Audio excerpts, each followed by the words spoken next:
The Jack Benny Program.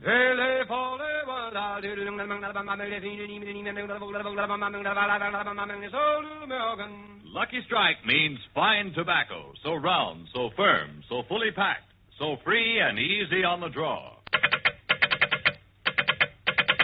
LSMFT, LSMFT, LSMFT. Why, sure. Yes, sir. You bet. Lucky Strike means fine tobacco, so round, so firm, so fully packed, so free and easy on the draw. At markets now open in the South, independent tobacco experts, auctioneers, buyers, and warehousemen present at the auctions can see the makers of Lucky Strike consistently select and buy the riper, the naturally milder Lucky Strike tobacco.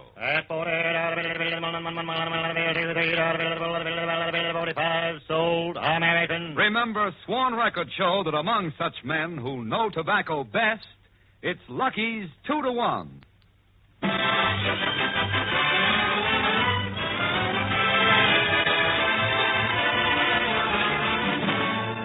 The Lucky Strike program, starring Jack Benny with Mary Livingston, Phil Harris, Rochester, and yours truly, Don Wilson.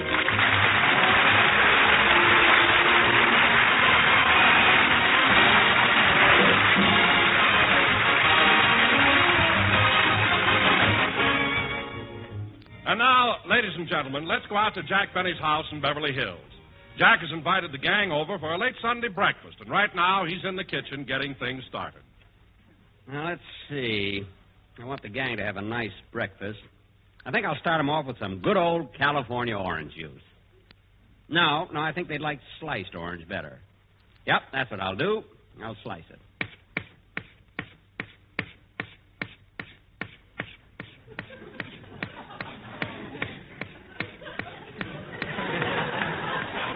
Whew. Well, there's no use stopping now. I might as well slice the other half.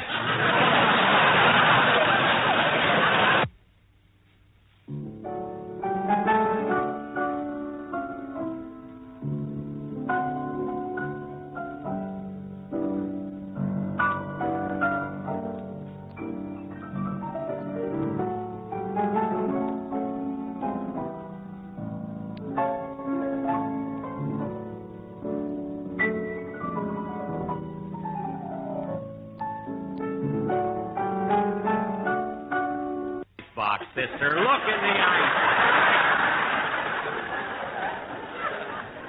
I know what I'm doing every minute, kid. That must be the rest of the gang. Come in. Hiya, Mary. Well, hello, Mary. Hello, fellas. Hey, Mary, who's your friend? Come here, babe. Phil! Now, cut that out. It's me, wise guy. Jack, I told you to roll your pants legs down. I'm leaving him up. It's cooler this way. Come on, let's go in the kitchen and get things... Phil, stop twisting my knee. Oh, I'm sorry. I thought it was the doorknob.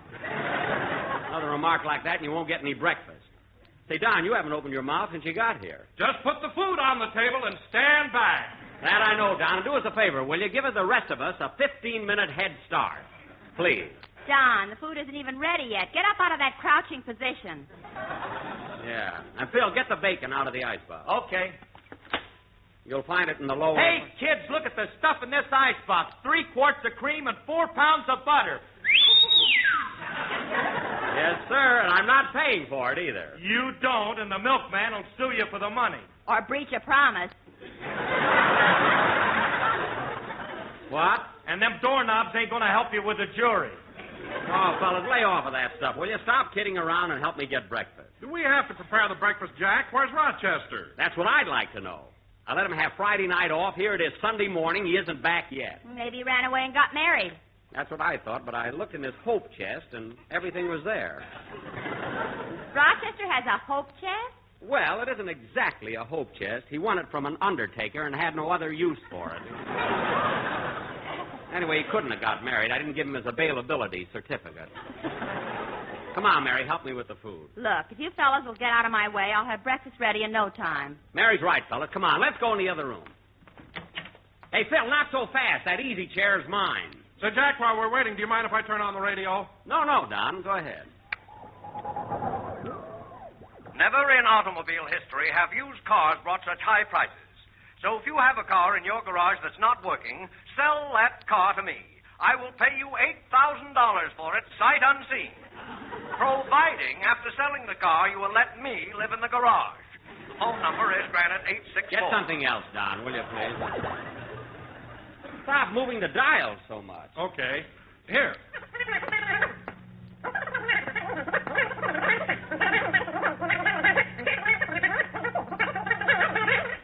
The foregoing was a paid political broadcast.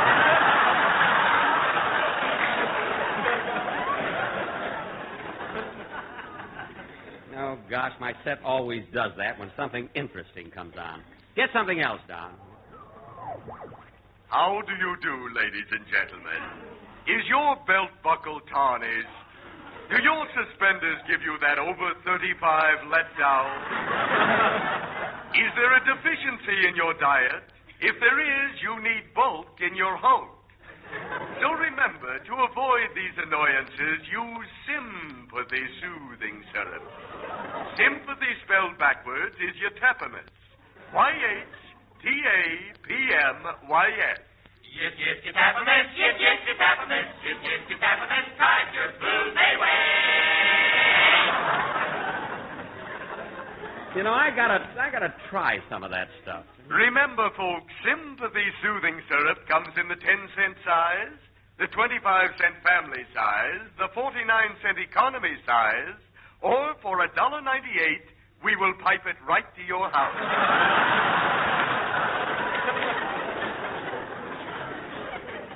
Say, fellas, that must be awfully good stuff. Okay, boys, breakfast is ready. Come and get it. Okay, come on, Don. Phil, shut off the radio. And now for today's guest star, we have that lovely singer of songs, Miss Martha Tilton.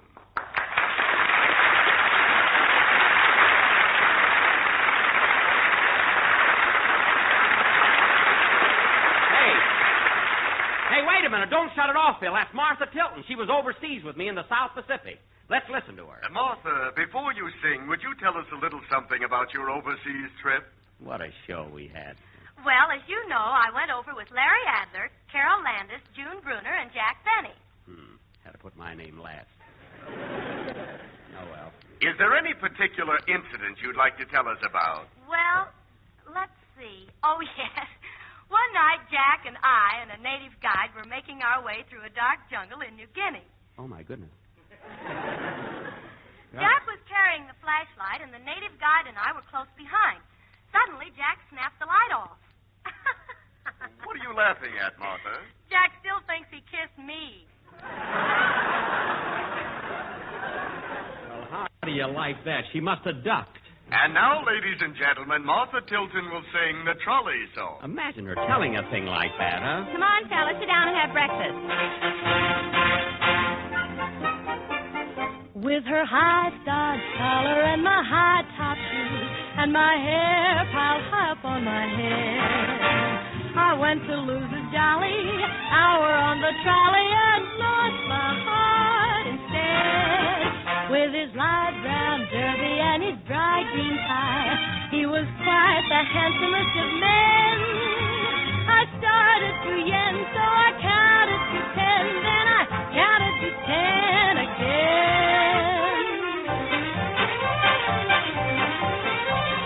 Clang, clang, clang went the trolley. Ding, ding, ding went the bell. Zing, zing, zing went my heartstrings. For the moment I saw him, I fell. Chug, chug, chug went the motor. Bump, bump, bump went the brake. Thump, thump, thump went my heartstrings. When he smiled, I could feel the car shake. He tipped his hat and took a seat. He said he hoped he hadn't stepped upon my feet. He asked my name, I held my breath. I couldn't speak because he scared me half to death. Buzz, buzz, buzz went the buzzer. Plop, plop, plop went the wheel. Stop, stop, stop went my heartstrings. As he started to leave, I took hold of his sleeve with my hand, and as if it were planned,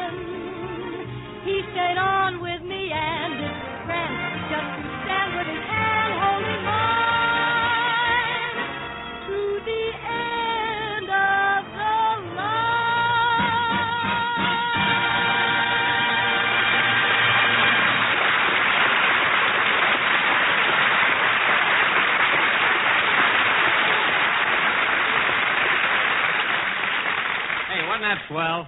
Yeah, Martha can really sing, can't she, You Jack? said it. The boys were nuts about her. Hey, that was a wonderful breakfast, Mary. I'll help you with the dishes. Let me help her, Jackson. We don't want you to get dishpan hands. Well, if Rochester was here, we wouldn't have to... Don, stop dropping your ashes on the rug. But, Jack, these are cigarette ashes. I know they're cigarette ashes, and I don't want them on my rug. But, Jack, these are Lucky Strike cigarette ashes. I don't care if they're... Oh, I'm sorry. I'm sorry, Don. Go right ahead. You see, I got a little excited because this is a very unusual rug. It's real Angora. Why don't you kill it so you don't have to take it out at night? Mary, that isn't funny. Say, fellas, I got to go over to NBC and set up the sound effects for the broadcast. See you there later. Okay, Jackson. So long, Jack. You have to go this early? Yeah, I just have a few minutes to catch the bus. Goodbye.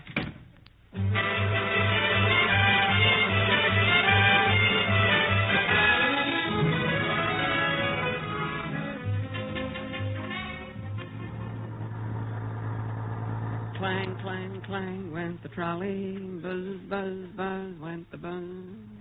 Gee, these buses are always so crowded. Oh, well, I don't mind standing. Things are sure happening fast these days. Look at these headlines. Japs driven back in Lady. That's swell. Both candidates winding up their political campaigns. Gee, I mustn't forget to vote.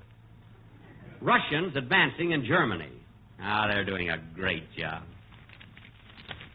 Hey, buddy, do you mind if I turn my own pages?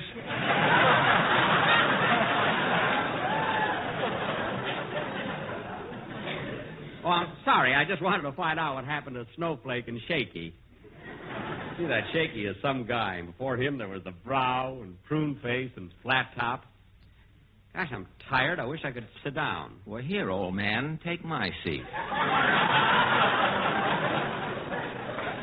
Thank you very... Why, Fred Allen.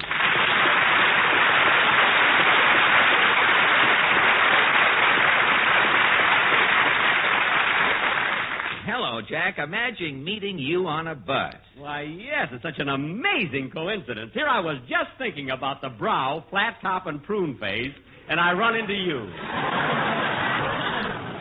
Well, that's what I like about you, Jack. You'll say anything for a laugh. And someday you may get one. Thanks. By the way, Fred, how are you coming along with your picture? I just finished the picture, Jack. It's called It's in the Bag. Oh, well, it ought to be a success. You're advertising it under each eye.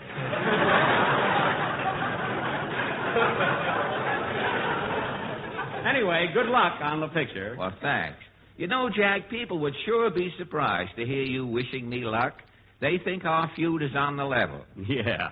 You know, I wonder how many of my listeners, my ex-listeners, thought I was serious last year when I said, Benny isn't really cheap. It's just that he has short arms and carries his money low in his pocket.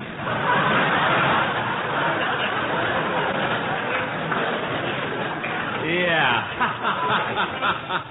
You know, and I bet a lot of my listeners thought I meant it when I said the way Alan talks through his nose, he's the only comedian on radio who tells them and smells them at the same time.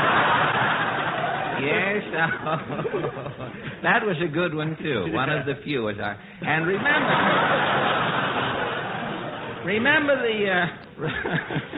remember the time on my program when I was kidding about you having no blood? Yeah. What a laugh I got that time I said, every time Benny goes out in a polo shirt, he takes a pencil and makes lines on his arms so people will think he has veins.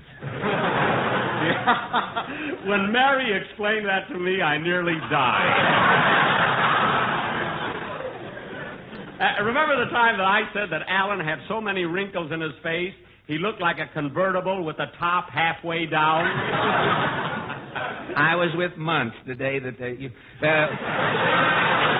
know, when I explained that to my Pontiac, I thought the exhaust pipe on the car had lips.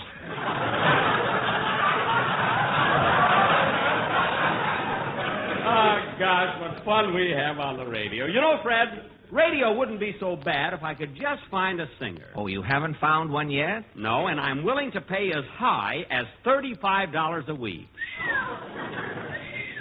If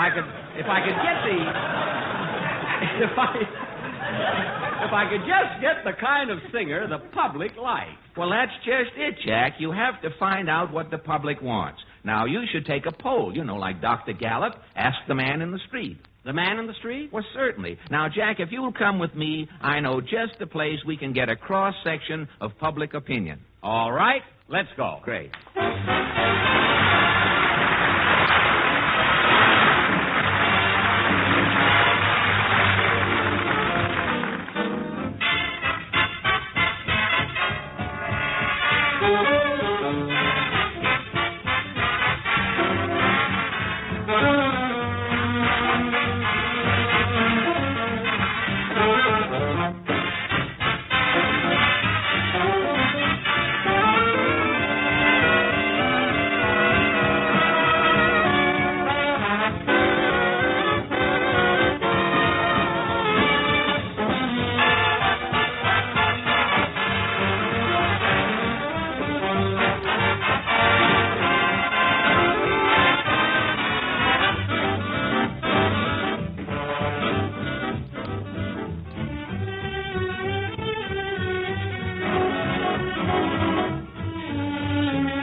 But, Fred, do you think this is the right type of neighborhood for me to conduct my poll? Yes, Jack.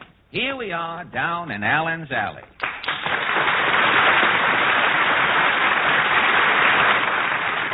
Allen's Alley. We have something like this around my neighborhood, only we call it the La Brea Tar Pit. I know it. I saw it the day I went over to see your uncle. Well, let's not lose any time.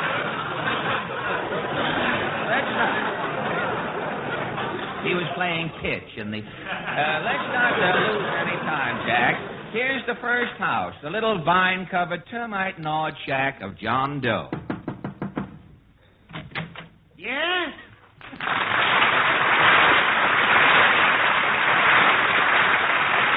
Mr. Doe, this is Jack Benny. He's trying to find a singer for his radio show. Oh, yeah? Well, Mr. Benny, who's that jellyhead who's been singing on your show? He always sings the same song. That's what I like about the South.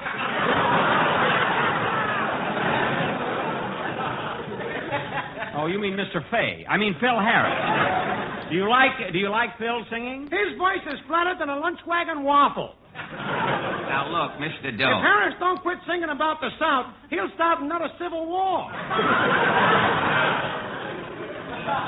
Forget Mr. Harris. Just tell me one thing. Do you know where I can get a singer? Oh, why don't you ask the Andrews sisters? Maybe they got a brother. No, I've tried everybody else, though. Hey, why don't you do what Frankenstein done?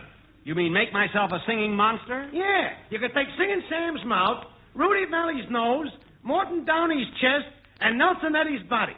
Say, that sounds good. Yeah, you'd have 10% Valley, 15% Singing Sam, 20% Downey, and 49% Eddie. Why not 50% Eddie? Well, you don't want no half Nelson, do you, Bud? So long. This is a waste of time, Fred. He didn't help me any. Now, keep your beret on, Jack. Let's try this next house. No.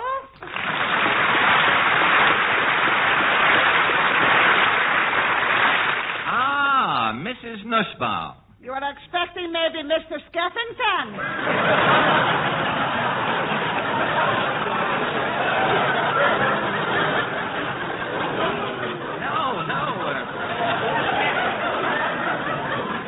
No, Mrs. Nussbaum.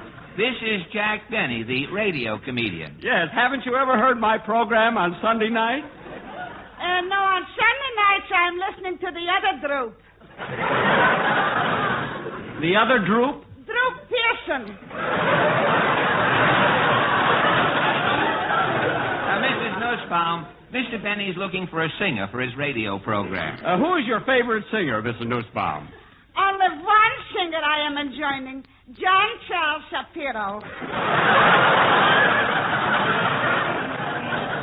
John Charles Shapiro? Yes, he's singing at Goldberg's Delicatessen by appointment only. And he's good, you say? Good. When John Charles Shapiro is singing, was you is or couldn't you possibly be my neighbor?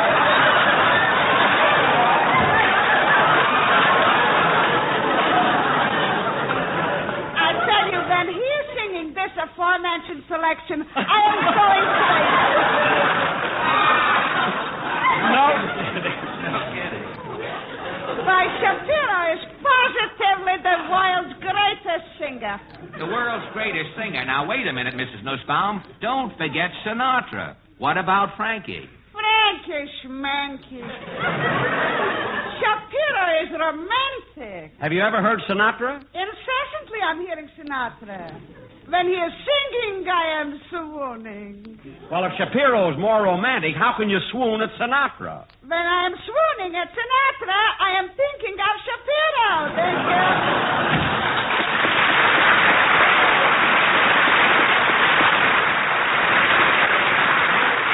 That's all I need on my program. John Charles Shapiro by appointment only. Now, don't be impatient, Jack. We'll find somebody. Let's see who's in here.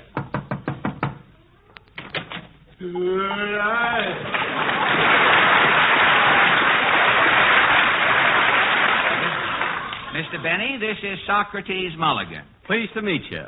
Pleased to meet you, Mr. Mulligan. Now, wait a minute. He's Jack Benny, the radio comedian. You're Socrates Mulligan. I am? Well, certainly you are. What does it say on your birth certificate? Molly Mulligan. My mother wanted a girl.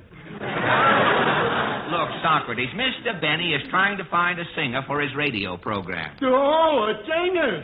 In the blue of the night, to make a goal of the day, to Sunday, Monday. Oh, would you rather be a Tuesday? Wait a minute, Mr. Mulligan. Something tells me you're a great admirer of Bing Crosby. I always eat his cheese. But look. While you're talking to us, would you mind taking it out of your mouth? Yes, Socrates. What about the singer? Oh, I'm nuts about Bing. I eat his cheese for breakfast, cheese for lunch, and cheese for dinner. Well, that's a lot of cheese, but Mr. Benny's looking for a singer. Oh, there's only one singer, Bing Crosby. I got 200 of Bing's records inside. 200 of Crosby's records? Yeah, and they're all the same song. Mammy, little baby loves you something, and Mammy, little baby loves you something, and oh, Mammy, little baby loves you. Wait a minute. Look, what do you do with all that shortening bread? With cheese, it's delicious.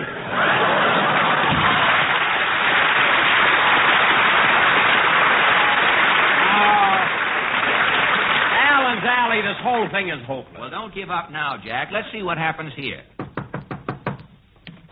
Hi-ho all, I'll start my chore. Falstaff's here with poems galore. Falstaff, this is Jack Benny. Well, you're just in time, Mr. Benny. I've written some new odes. Have you heard, the rose has gone from your cheeks, darling, but your neck still looks like a stem? No. Or perhaps my mother's a bird in a gilded cage, since they painted the bars of her cell. No. Or the Siamese twins are going screwy. One's voting for Roosevelt, the other's for Dewey. Well, that's done it, Falstaff. Mr. Benny isn't interested in your poetry. He's just trying to find a singer for his program. Precisely why I am here. I have written a poem. You've written a poem about my problem, Falstaff? Yes, it's called The Reason. How does it go? Mr. Benny, you're haggard and worried as you start your radio season. You wonder why you can't get a singer. I think I can tell you the reason. Other programs have no singer problems, so you know something's radically wrong when all radio rings with fine voices and your show boasts nary a song. The reason you can't get a singer, I'll be frank, Mr. B, here is why.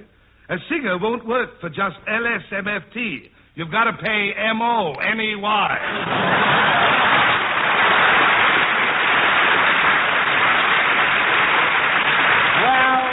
No use, Fred. These people didn't help me at all. Well, I tried. I'm sorry, Falstaff. Thanks just the same. Well, you gentlemen must have had a long journey. Wouldst join me in a cup of tea? Woods? Good. This way, gentlemen. Oh, Jeeves, please serve some tea. 2 for these gentlemen and 1 for me. Your order, sir, will be up in a minute. Do you want it straight or do you want something in it?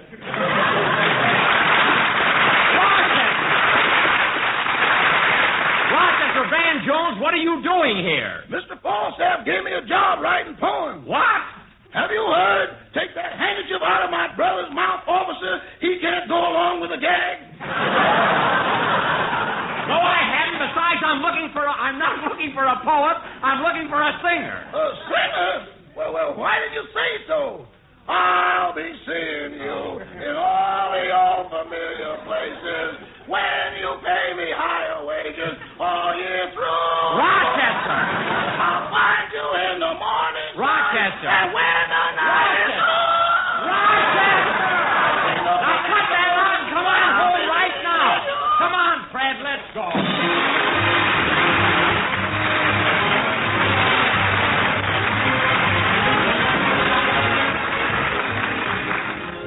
Ladies and gentlemen, this is Jack Benny again. Last Friday, October 27th, was Navy Day, and I had planned sort of a little speech about it. But after reading the headlines in the newspapers about the job our Navy is doing in the South Pacific, I decided to throw my speech away because anything I might say would be insignificant. There's just one thing, however. Our men are out there fighting while I'm talking to you now. Navy Day means that we here at home must continue to back those men up by sticking to our wartime jobs and giving through the many channels at our disposal. Thank you very much. Jack will be back in just a minute, but first, my good friends, L.A. Speed Riggs and Kenneth Delmar.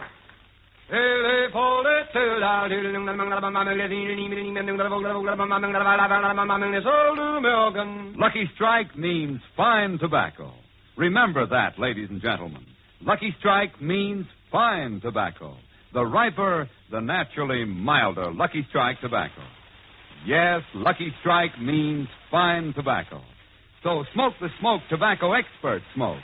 Lucky Strike. So round, so firm, so fully packed, so free and easy on the draw.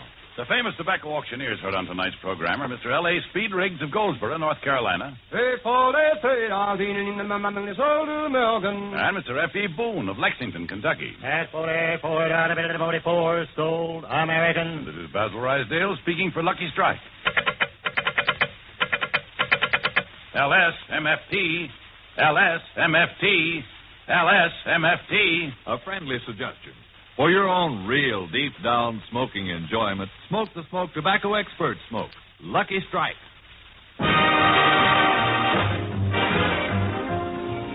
I want to thank Martha Tilton and Fred Allen and all of Alan. See, I hate to thank Alan. I have to, though, I guess, huh? And all of Allen's Alley for being here on our show tonight. Good night, everybody. This is the National Broadcasting Company.